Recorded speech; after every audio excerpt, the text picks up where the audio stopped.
不動産屋さんの怪談です。今回は私の妹がオーストラリアの不動産で体験した話です。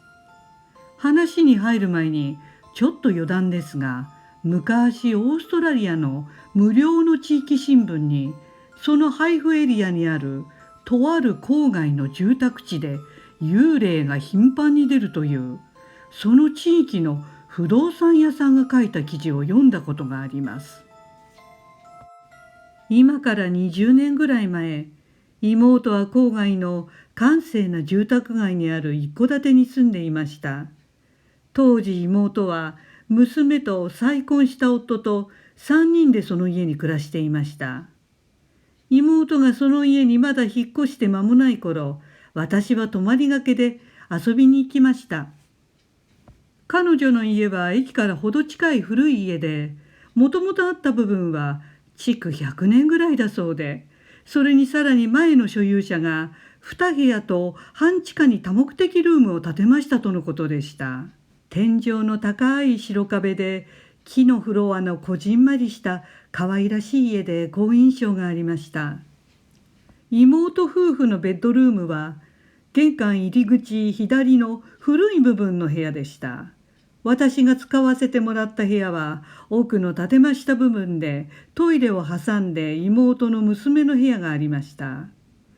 最初の晩、私が夜中トイレに行くため部屋のドアを開けて廊下に出た時です。何か背筋がゾッとするような寒気に襲われ、玄関の方がなぜか気になりました。変なものでもあったらまた怖いので、顔は向けずにさっさとトイレを済ませベッドに戻りました。そのことは妹には話しませんでした。なぜかというと、住んでいる人に話すような内容でもないし、妹はその手の話は懐疑的でまず信じないからでした。それから何年か経ったある夜のことです。妹と夫はいつもの玄関脇のベッドルームで寝ていました。すると妹の首の後ろから髪の毛のあたりをもぞもぞと何かが這うようなくすぐったい嫌な感覚で妹は目が覚めました。最初は虫かなんかだと思ったそうですが、この感触は彼女の後頭部の髪の毛を人間の手でかき上げているような、そんな感じだったそうです。あれ、部屋に誰かいると人の気配を感じたそうです。と同時に彼女は体に力が全く入らなくなりました。すると女の甲高い声で「ああああああ」こんな感じの歌が聞こえてきたそうです。妹は以前夫がデッドロックの玄関ドアを半開きにしたままで気がつかなかったことがあったので、また半開きにしたまま寝てしまい変な人が入ってきたのかと思ったそうです。その女は歌いながら部屋の中を動き回っている感じでした。さすがの妹も何これとすごく怖かったそうで、隣に寝ている夫の腕をつかみ怖い怖いと言ったら、夫は大丈夫大丈夫と寝ぼけて返事をするだけでした。幽霊とかを安易に信じない妹は、こんなのは夢だ、寝てしまおうと思ったそうで、そのまま無視して寝てしまいました。朝目が覚めるといつもの明るい部屋で、昨夜のことはただの夢だったんだなと思ったそうです。妹は何かがいると思った場合は絶対に人間だと思うからで、物理的な被害もなければ夢だと思うそうです。その日の夕食の時、夫が昨夜あなた怖い夢を見てたみたいで僕の腕を掴んできたよねというので、妹は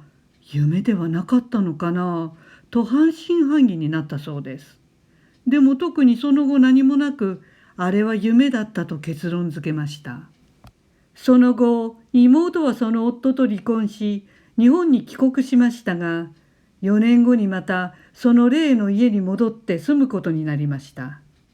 妹の娘も大きくなり、今回は妹一人なので、男性2人と女性1人、合計3人の下宿人を入れました。そのうちの1人の女性 E さんには彼女の希望もあって、かつて妹が例のベッドルームとして使っていた玄関入り口左の部屋をあてがいました。ある晩、妹は下宿人の男性 P さんと音楽ライブを聴きに行ってかなり遅く戻りました。その男性 P さんが玄関先で「あれ、E さん、彼女また電気つけて寝てる」と言いました。外の窓から電気がついているのは分かりました。P さんはさらに続けて「彼女、電気をつけて寝ないと、じゃないと幽霊が出るのよって言うんだよ。そういうのです。」ちょっと待ってと妹は心の中で思いました。次の日、妹は直接 E さんに「あなたの部屋で幽霊を見たって本当？」と聞きました。すると E さんは「家のオーナーの人には失礼だと思って言わなかったんだけど、あの部屋で幽霊を見たのよ。女の幽霊だった」というのです。その瞬間、妹は自分のあの夜の体験は夢ではなかったのではないかと思い始めました。そう言われてみれば、当時飼っていたおとなしい犬が何もないところに向かってうーっとうなっていたことがよくあり、何かに怯えて逃げるように階段を降りてきたりしていたので、